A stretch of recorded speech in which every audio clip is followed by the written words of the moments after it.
Ako si Doña Pia Alba, ang asawa ni Kapitan Tiago na nagmula sa Santa Cruz.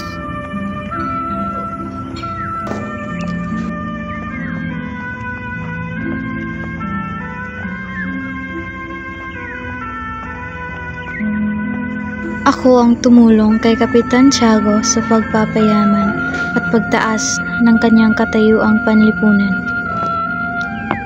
Hindi ako nasiyahan sa hanap buhay ng aking asawa bilang mangangalakal na bumibili ng asukal, kape at tina upang ibenta.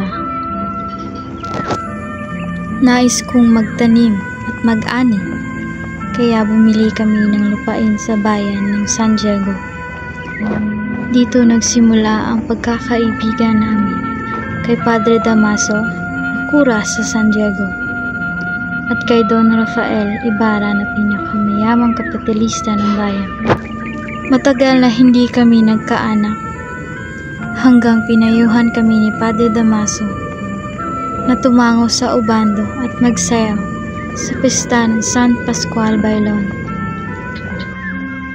Hindi kami nagkamali sa pagsunod ang payo ng fraile dahil nagdalang tao ako.